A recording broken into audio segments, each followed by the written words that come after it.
Here comes the worst suicide hotline operator in history. I was backstage. I was getting a blowjob. Is that even politically correct to say anymore? It was a blow offer. It was a blow offer. Tell me Rodney Dangerfield's story. Hey, you want to do some cocaine? I'm like, cocaine with Rodney? I gotta ask him for advice. I go, Rodney, how can I get better? So listen to yourself, man, because the audience will tell you what's funny. So every time I'd bend down to do a line of cocaine, I could see Rodney's nuts underneath the table. So my real lesson was there's no such thing as free cocaine. That was my real lesson. Coming to you from McCurdy's Comedy Theater in Sarasota, Florida, it's the Open Bar Comedy Show. Today's guest is legendary comedian Ritch Shyder, author of I Kill. Watch his special, Still Seeking the Approval of Strangers, on Open Bar Comedy. Here's your host, Ron Feingold.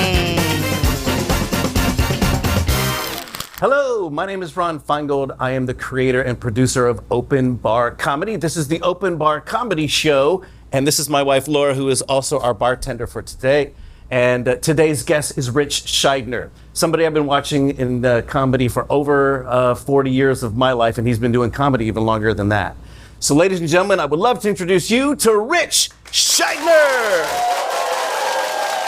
Thanks for coming today. We appreciate it. A pleasure that you came to the show. Thank you so much for being here.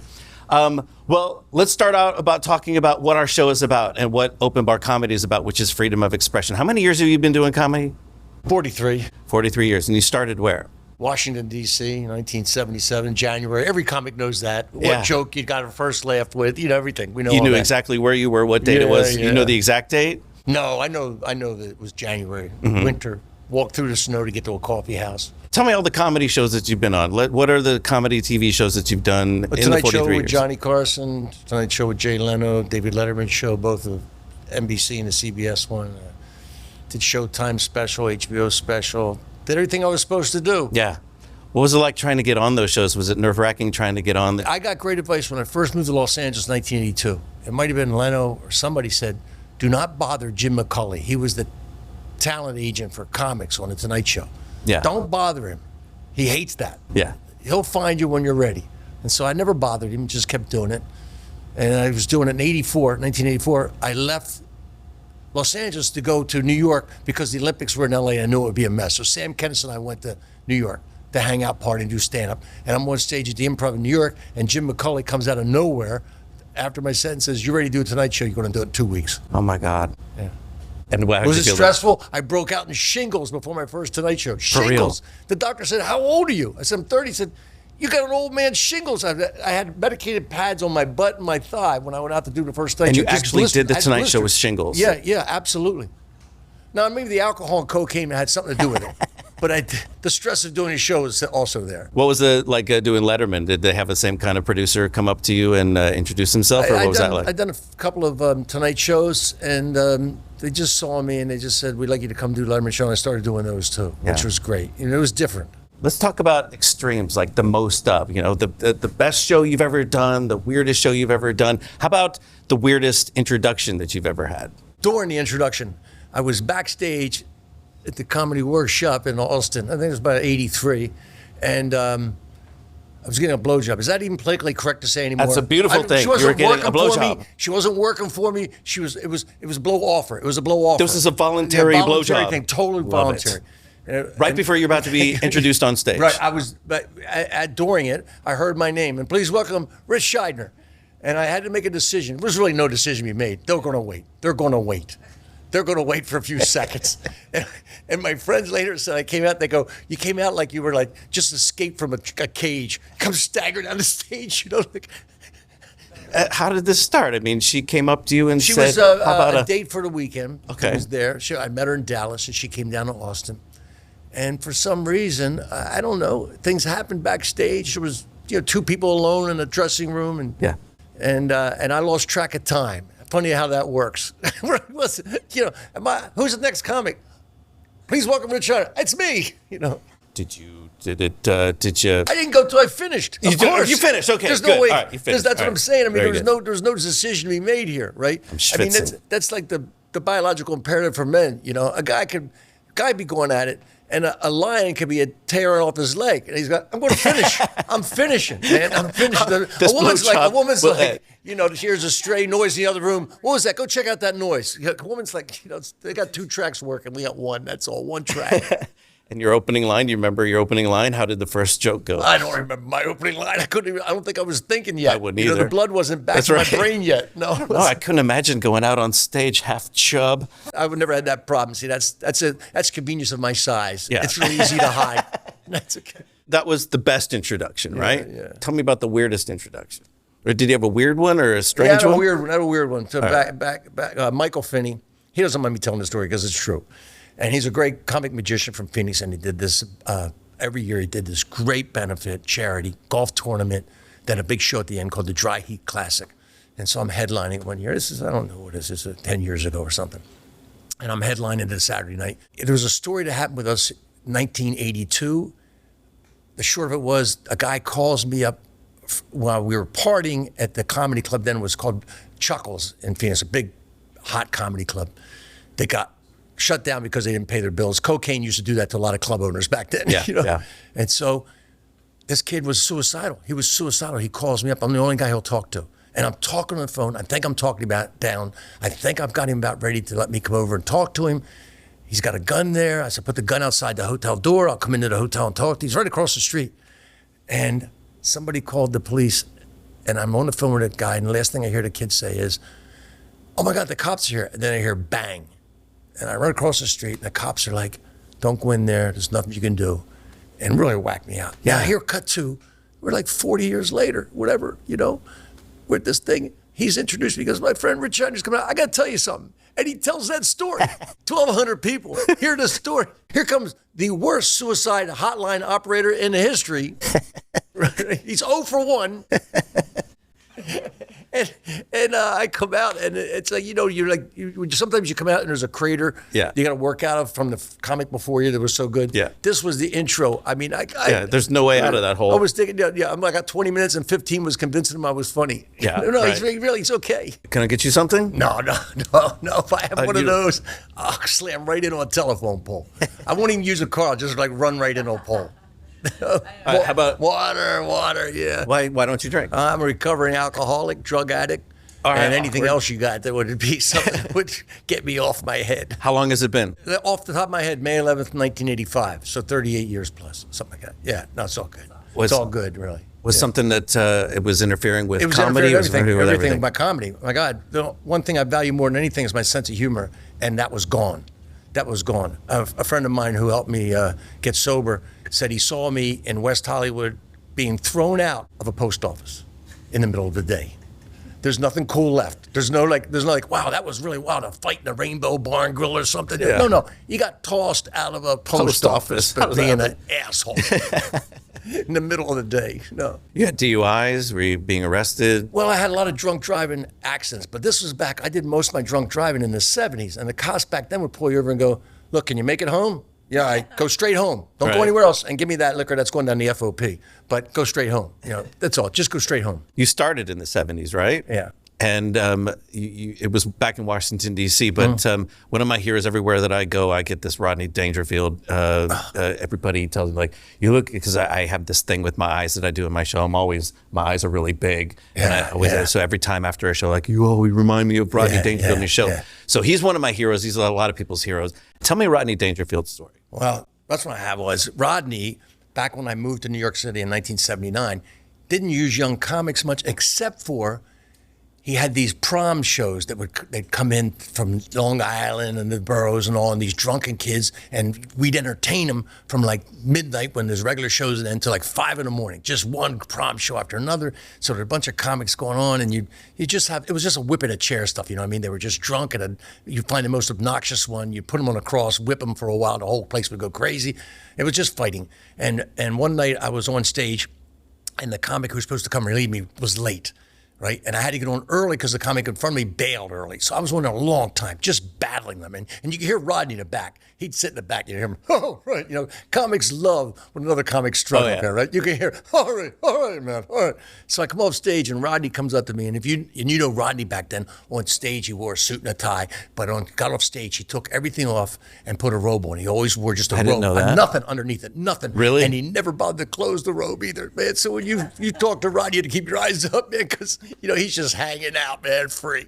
And Rodney goes, hey, all right, kid, all right, you got a lot of balls, man. I'll tell you that, a lot of balls. I was going for funny, but I accepted balls as a compliment. Right. You know what I mean? I didn't quite have funny yet, but I had balls. He goes, you're up there, man. You hang, man. You hold that stage, all right. Hey, you want to do some cocaine? I'm like, cocaine with Rodney? Yeah. But of course, I got into this business to do cocaine with Rodney. So we go into his office. And we're doing cocaine. First of all, this is the first time that I ever realized there was different levels of cocaine. Because the cocaine I was being sold on the street was so much cut with baby laxative, it kept you more regular than high. You do a line, take a dump, do a line, take a dump, right? For real? Right, yeah. But Rodney had celebrity cocaine, so it was good. And I was doing coke with Rodney, so I thought, I gotta ask him for advice. I go, Rodney, how can I get better? And he goes, well, you gotta listen to yourself, man. Do you tape yourself and listen to yourself? I'm like, nah, man, I sound like an idiot. Well, of course you're an idiot. You're a comedian. What do you think you are, a fucking brain surgeon? You're a comedian. You're a clown, man. Right. Right? So listen to yourself, man, because the audience will tell you what's funny.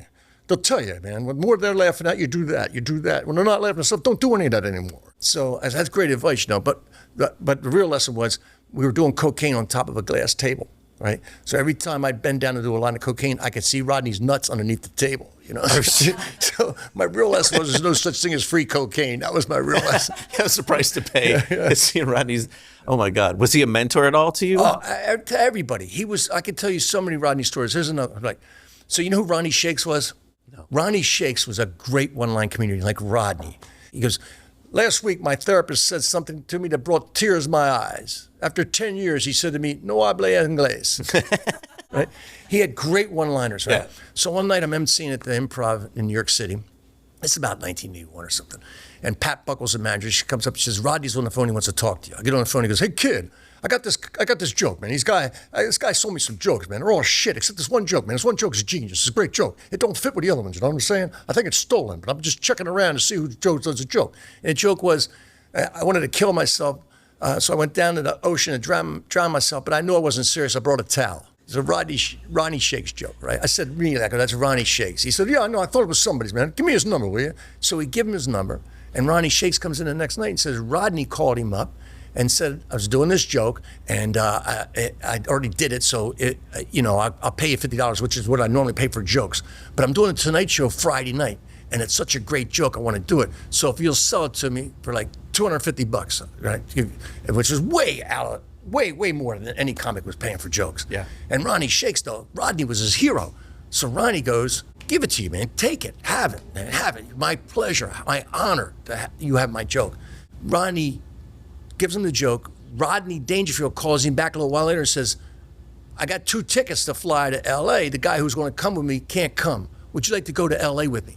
So he takes Ronnie Shakes with him to L.A. That's awesome. Right? And then when he get to L.A., he sets up an audition for Ronnie Shakes at the Improv in L.A. for the Tonight Show. And he got it? Yeah. So Rodney was not just, he was an honorable guy to comics. Because when comics would be sold jokes, that was the easiest way to fence stolen jokes, right? Comics would do it all the time. I bought the joke. I don't know anything about your joke. I got it. You know what I mean? They get by it from other people, and then they go, well, I don't know about you and your joke. I bought this from this other guy. Talk to him. Rodney was very honorable with young comics. So cool. I am so happy that we have Ritch Shydner here on this show because you are a wealth of information when it comes to the history of stand-up comedy. You even have a show called The History of Stand-Up Comedy that you do in theaters across the nation. Tell me about that a little bit. I was just interested in it. I didn't become interested in the history of stand-up until I became history myself. Yeah. As I got older, I got interested in it. And I was friends with Phyllis Diller, who's one of the greats. Of course. The first female stand-up star. You were friends. I was friends with her. After I did my 3rd Tonight Show, I get this call, in the middle of the night. Like, you do the Tonight Show, you were on about midnight. So like quarter after midnight, I get this phone call, I answer the phone, and she goes, hi, it's Phyllis Diller. And I thought, it's like some of my friends pulling a prank on me, because they would call and leave messages. I said, this is not Phyllis. She goes, it is. She goes, we got to be friends. Let's go to lunch. I asked her when we got to lunch, she goes, how'd you get my number? How'd you even get my number? She goes, oh, come on, I'm a star, man. Get everybody's awesome. number. That is But great. She was great. So she was interested in the history. She was so smart, always interested in theories and joke theories. She could take your act. She would take your act, Ron. She'd watch a clip of your act, right? And she'd sit at the piano and she'd start banging out the rhythm of your act. She goes, everybody's act has a rhythm. It's musical. She goes, comedy's just musical. It's a cadence. And she would bang out your rhythm. Really? Right. I did it with mine She one did that time. to you? Yeah, she did it to me. She had tapes and stuff. And she's, bring one of your tapes. I bring a tape, she's watching me. She starts banging it out. She's, yeah. I didn't know she was a musician. Yeah, she was a very good piano player. So we both thought, there must be a history of this thing. We both thought that Mark Twain was the first stand-up comic because he did these comic lectures the later part of the 19th century, and he did his after dinner speaking, which was just stand-up. And then I read this essay when I was researching it, and he talked about the funniest man he ever saw, and it was Artemus Ward, who, when I did the research, is the first stand-up comic in America. Okay. And clearly. And never during the heard his Civil name. War, no, it's great. It's a great story about him. He was everything, every comic you would think of. He loved traveling, and this was traveling, not like, like everybody complains about, I didn't get into first class. These guys, Right. they would be traveling across like in a stagecoach across the desert, being chased by wild Indians. I mean, they was like That was the frame of reference he was using back then? Yeah, back then. I mean, that's what they were Yeah. traveling. Stagecoach humor. Even trains would rattle your kidneys. You'd pee blood after a long train ride. They were not like you'd see in the movies, just like a nice little rolling thing. They rattled. And they were smoky, because smoke was coming off of the coal-driven.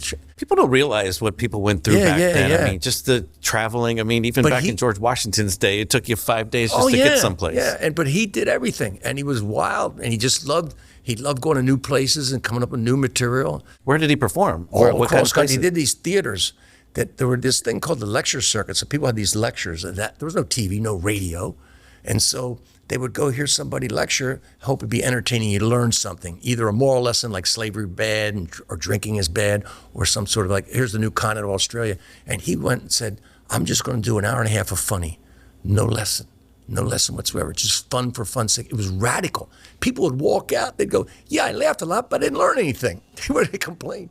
It was totally radical, and he became a huge star during the Civil War. Lincoln was a fan. Wow. Mark Twain, he met Mark Twain when he was young Samuel Clemens out in Virginia City, Nevada. I mean, I have so many stories, this guy. Fascinating. So comics out there that are coming up. Artemus Ward. Yeah. Look him up. Google Yeah. it. Yeah. That sounds some amazing history. Yeah. And let's go into more history of stand-up stuff. Yeah, sure. Who were your heroes growing up when, besides Artemis, when you learned about him? Who were your heroes? Who are the ones that you wanted to emulate when you were starting? Well, the ones I started, and I tried to act out jokes like Richard Pryor. Everybody he influenced a lot in my generation. Mm-hmm. George Carlin, of course. And then I didn't ever see him perform, but I'd listened to his albums. So Lenny Bruce, I was a fan of his. Of course. Could not come close to either one of that's like, to me, the holy trinity, those three. Did you ever work with Carlin? I never worked with him, but I saw him perform a bunch. And I actually, this is crazy. I can't even say I was young and crazy. Back when he was doing, whenever his last special was, he did like 2 specials at the end of his career, end of his life. And he would go perform at the Comedy Magic Club. Right, the Comedy Magic Club down in Hermosa Beach. Hermosa Beach, yeah. Where Jay Leno performs on Sundays, right? So everybody, let's go down and watch Carlin do so there were a lot of comics in the room in the back, a lot of comics. And so you see them do this special, and it was just incredible. And then that would be it. But for whatever reason, one of my friends said, hey, we're going down tonight. And I said, well, I was just there last night. He said, God, come with us. So I see it the second night. Now, any comic, you know what I'm saying? I've already seen the show. Now I'm taking notes. I'm like, they were handing me cocktail napkins. I'm writing notes on cocktail napkins. Classic, right? Here's a tag for that. I got a tag for this. Here's a better. I write these notes. I forget it's George Carlin. I just think it's. And you're writing tags for him? And for Carlin. I'm writing all these notes. I got a stack, right? That's balls. The show's over, and the balls get bigger. They get bigger. They get swollen. All right. So we go backstage to say hello to George again. He's kind of surprised to see me second night, right? He said, hey, you come back again. I said, yeah, I got some notes for you, George. I hand him this stack of cocktail napkins, right? He goes, okay, puts them in his pocket. We go back out to the table. The place is emptied out, but the comics were still there talking. Now, next thing I know, from here to that light away, I look up, it's Patrick, his brother, Patrick Carlin. Now, Patrick Carlin was sort of George's muscle when he was young. and he'd get in trouble with his mouth in the neighborhood, Patrick was quick with his fist. It was all well known. He was a tough Irish guy. Yeah. He's standing there. He goes, "Hey, you come here a minute." So I walk over and I'm thinking, he's going to get me with a right cross, an uppercut. What's he going to hit me with, right? He goes, "You gave my brother notes. Nobody ever gives my brother notes." And he lets it hang for 2 seconds. And I'm like, he goes, but he says, "All right, thanks a lot." And he walks back. But he let it hang. He knew what he was doing to me. Yeah. He knew what he was doing to me. He let it hang with a little mind fuck, just like let me sweat for 3 seconds. Yeah, he was the nicest guy in the world, though. Yeah. Carlin was. I met him about 5 years before he died. Absolutely. And just really unassuming backstage. Oh, my God. I mean, that's the thing that people don't really understand about comics is that a lot of us are on when you're off stage, but he was not. He was a completely different person when he was on stage and when he was off stage. And I've read enough interviews and I've read all of his books, and he was more of a loner than most comics are. Most comics will say loners, but in his time, he was traveling by himself. He didn't hang out with other ones. My favorite Tonight Show ever is him and Richard Pryor in 1981. They were the only 2 guests. It's I didn't on even know YouTube. they did that. You got to see this. Okay. It's on YouTube. Carlin comes out, right? Because they're both competitive with each other. I mean, they were the 2 top of the time. Yeah.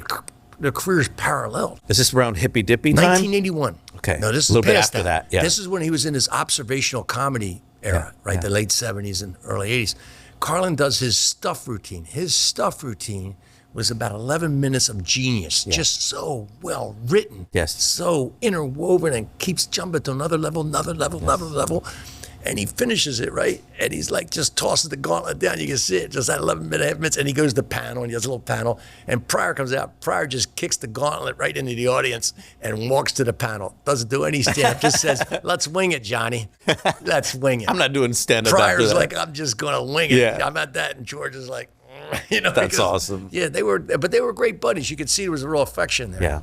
But Carlin didn't hang out with like comics. I don't think he hung out with comics like we hung out with He comics. did. A good friend of mine back in the day was a guy named Kostaki Economopoulos. And he told me, do you know Kostaki? Yeah, I know him. And he did. He told me a story about when he was up in Vermont, of all places, working a comedy club in Vermont, and he happened to be staying in the same hotel as George Carlin. So he left George a message on his hotel phone and just said, "I'm the other comic in town. I'm here. I would love to meet you. If you have a chance, do it." And he never got a chance to meet with him in person, but George called him on the phone from the hotel and said, it's a wonderful, I'm so thankful that you contacted me. Thank you for calling me. I don't have the time to get together, but I just wanted to say, hey, thank you for being a fan. Yeah. And he was really cool about it. He was a comic about it. You seen that Carlin documentary by Judd Apatow? I have. It's magnificent. But there's a story in there about Gary Shandling. When he was young, Gary Shandling drives over from Tucson to Phoenix, I think, to see Carlin and leaves a note saying, "Here's some material. I'm thinking about doing stand-up comedy. What do you think of this material?" And then Carlin reads it, and the next day gives him notes. For Gary Shandling. For Gary Shandling. Who was I didn't know that Gary he was- Shandling at the time? yeah. He was just this unknown, hasn't tried it, wannabe comic. Yeah. And Turned into Gary Shandling. right, but George said, "Hey, you got some good stuff here. Yeah. You should do it. Go for it." Yeah. It's got to be amazing to be a person that inspires so much comedy. You were that for me, by the way. I mean, I've never told you that, but I mean, I watched so much when I was a kid. And one of your friends, Mike Binder, was one of the guys that I watched the Detroit Comedy Jam when I was a kid. I was 16, 17 years old. Yeah. And it was on Showtime, and the Detroit Comedy Jam was on. It was Dave Coulier opening the show, Paul Rodriguez, Mike opened the show actually, and then Howie Mandel closed it up. Yeah. And I remember taping it, with my VCR and watching it the next day. And the weird thing is, I mean, after we've been working together and doing the open bar comedy shows, we'll talk about your special in a minute too. The fact that I was even on the phone with Mike Binder talking about him doing a special was just mind blowing to me. Yeah. So just being involved with the history of comedy in very small way that I'm involved with it has just been mind blowing for me. So it's very surreal. Anyway. Binder's back to stand up. Yes. So I hope you get him on. I'm trying my best. I think he had some surgery that you were talking about, and then he had some other projects that he wanted to do. Yeah. Once I'm not giving up on that. Mike Binder will be shooting. He was with us. kid comic when he first started. I think he graduated high school and went right out to L.A. That was a character that he had? No, that's what they called him because he was Okay. so young compared to everybody else. He was like 17 years old. He was also like hellacious, man. When we first went to Phoenix at that club I was telling you about, Chuckles, they had a really beautiful hotel right next door to the club, which is perfect, right? You stumble back into I come here the second time. They go, we don't have you in that hotel anymore. It's another one down the street, a half a mile or something. What happened to that hotel? This comic named Mike Binder, he went Keith Moon on the room. He destroyed the hotel room. Awesome. I was like, I haven't met this guy yet. He's already pissing me off. Did he have a reputation like that? Or He was a little wild. We were all a little wild, That's but he was a little awesome. wild. No, he's a great guy, and we became friends as soon as we met. Speaking of balls, at the Open Bar Comedy Show, we do some marketing with some fun products. And one of the ones that we wanted to do for this particular episode was one that has like pouch underwear. We're talking about underwear that has a pouch specifically made for your balls. And I think that's amazing. So we have gone to the Saks company here, and this is the first one that we're going to try out. But Ritch, when we were talking about this, Ritch informed me when we started talking today about the mesh underwear, the ball sack pouchy underwear, that you're actually wearing some now. I am. So he actually dropped trowel right here in the studio. Yeah, I won't be doing that again. And here's the thing. Here's what we're going to do. So we want to unbox this. This is from the Saks company, and we have two different kinds here. This is one that's kind of a funky color, and I thought that this would be kind of fun. And what the deal is, this is the pouch that we're talking about here. And if you see this, this is where the boys are going to go. So is this what yours kind of looks like? Is this the same kind of pouch that yours? It's kind of similar, different. It's the same sort of lining thing. Okay. That Yours has a lining like this, is it? It's like a push-up bra for women. This is a push-up balls for men. I still haven't wearing them. There are no adjustments necessary. There's never none. I got to get in there. It's off to the right too much. It's stuck on the left. I got to yank it back center. These things hold the Awesome. center. Hold the center. So long car rides, it pulls them center. I mean, I don't know if I was a right or left guy, right? But they hold center, and I just don't bother with them anymore, which I don't mind. Okay, I'm aware of them. Come on, you see guys in stores. Guys will be anywhere, and they'll just reach down there, go Yes. right down inside their pants, and Yes. they're pulling stuff around because. Or as our good friend Valerie Storm would say, you would be tree frogging. You know what tree frogging is? Yeah. Tree frogging is doing that little move, trying to get your sack off of your leg. Yeah. Just tree frogging a little bit. Yeah. So these are the anti-tree frogs. So what I'm going to do is I'm going to put these on. I'm actually a boxer brief guy. And I've always had that problem of things. I've just dealt with it. You know, your sack sticks to your leg. So this is supposed to isolate everything. And we're going to try it on, and I'm going to put this on, and we'll do a little comparison here. But this is the first product. This is the one from the Saks company, and you have one from Tommy John. Yeah. And we actually have one. We're going to be doing this as a week-long series. We're going to try all of these underwears out and see which one is the best and report on it for you so you know how to keep your balls in check. Stay tuned. Do you remember jock straps? They're not even relevant anymore, right? Because everybody has sports compression Still briefs have one. and everything, right? Yeah. But jock straps, these act like Yeah, they're really more you're comfortable. right. Jock straps were never that comfortable. Well, did you want to show yours at all? No. No. You were okay with it earlier. This is enough that I show this face at this point. Well, I feel very much in place. Yay to the Saks company. I give you an 8 on this because I don't have anything to compare it with yet. But I'm not going to try on Ritch Shydner's underwear. We're not going to do that either.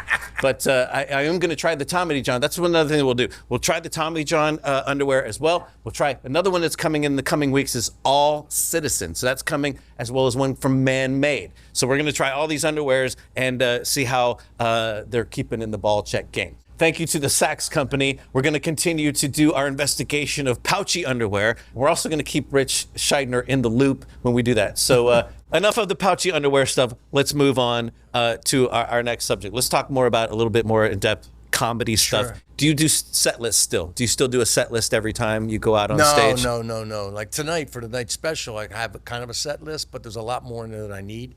I'm not really sure what I'm going to do. All right. I kind of have an idea when I'm going to start, when I'm going to finish, but I'm not really sure anything in between. But you got a week somewhere and you're working a week. You don't make a set list. You just never. go, I'm just going to go do my thing, see Yeah. whatever pops out of I my look head at, wherever like, my show I goes. look at notes before the show that have new material I want to try. Now, I'm not doing that tonight. Right. But, you know, on a regular show, always going to try new material. Unless you're taping a show or auditioning, you should always be trying something. So you always have a new joke almost And every show to do. always got to try something new. How often do you write? All the time? All the time. You're afflicted then. Yeah, absolutely. It's a disease that people don't Absolutely. understand. If something comes up in conversation, you got to, you know, back in the day, I'd be at a party and a bunch of things would be said. I got inspired. I'd go into the bathroom, lock myself in there. I'm writing on toilet paper or magazines. I'm sure this has been done on TV shows before. I'd empty my pockets. It'd be like matchbook covers with stuff Yes. written in between, cocktail napkins. Do you still everything, have them? Right? Do you still have a box full I of don't that have shit? Those, no, I still have no, all my you know, shit. eventually moved to 3x5 cards. Okay. Right, and then a computer. Yeah. And now what I do is I email myself. I guess I'm a hoarder. I still have my notes. I still have my napkins. I like a big stack Wow. of papers and all that. But you went modern with it. No, I So- didn't. No, I didn't keep stuff. You just didn't keep it. I You're not didn't a keep hoarder. those things. No. Right. Do you still have jokes that you did from 30 years ago that you still like might bring out of the Rolodex and pop in? Yeah, absolutely. Yeah. Absolutely. You know, I was thinking about tonight, I was thinking if I did any old jokes, I would tell the audience up front, like I've been doing this for 47 years, you know? Yeah. And so if I do an old joke, I might give it a year, do the joke and then go 1993, you know, but I don't know if there's something they'll follow along. I don't want to make the audience work, you know? So, Yes. But yeah, I still do jokes and you know how you do jokes and you're in love with a joke. And you Can't let it go. You can't let it go. Yeah. And then I come back years later. I did that. There's a joke I first came up with back in 1978. I went to a Earth Day celebration on the Washington Mall in D.C. And all these bands are playing. Jackson Browne, Bonnie Raitt, the Eagles, all these bands are playing.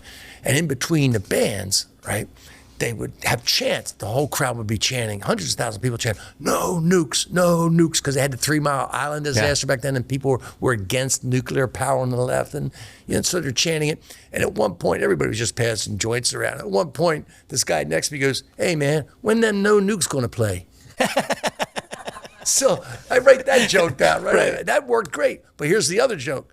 So every speech that they would give, like, we're going to save the planet, people. We can get together and work to save the planet from all this Earth disasters and all these ecological disasters. And we're going to save the planet. I thought, we can't save the planet. We're the problem. People are the problem, right? Amen. The streams aren't polluted because the beavers are using asbestos in their building supplies.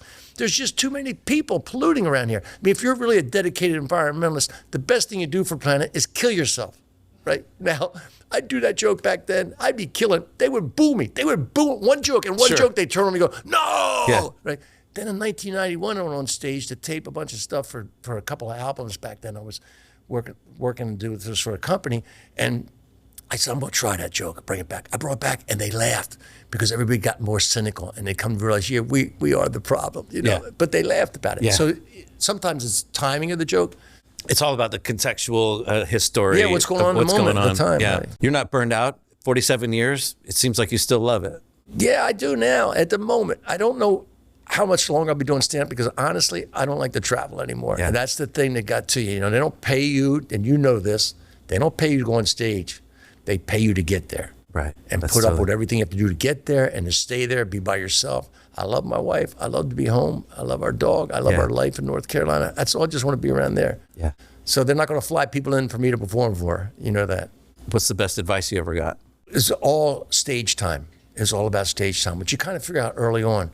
But somebody told me, they said, it's all about stage time. So I would go on anytime I could get on in front of any audience all the time, anytime. 2 people, 3 people. I remember coming back from like these Jerry Stanley gigs that were out in New Jersey, 1979, right? The first ones are like little paying $55 gigs. And 3 comics would go out and come back, and the other 2 comics go, $55. That was a third of my rent back then, right? So this is in New York City in 1979. So the other 2 comics would just go to the bar and start drinking. They'd done their work for the night. They just come back from Jersey. I'd go over to the manager of the Improv and go, when can I get on? Then I'd call over to Catch a Rising Star in the comic strip to see if I can get on over there. I'd do more spots because I knew it doesn't matter. Just keep going on stage. You got to go on stage to get better. That's the only way. It's the only, I don't know if there's any other performing art like that. You have to perform. The audience is so integral to performance. No laughter, no show.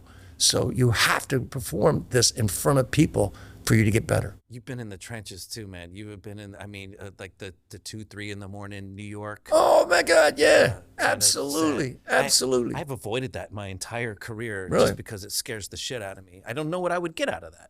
You know, You I mean, you got always out get of something out of that when you were younger, but would I get something out of that when I'm Oh older? no, At no, this age? no, Probably not. No. Let's wrap it over this. If you were to give advice to a new comedian, somebody that wanted to get into the business, what is the best advice that you would give them?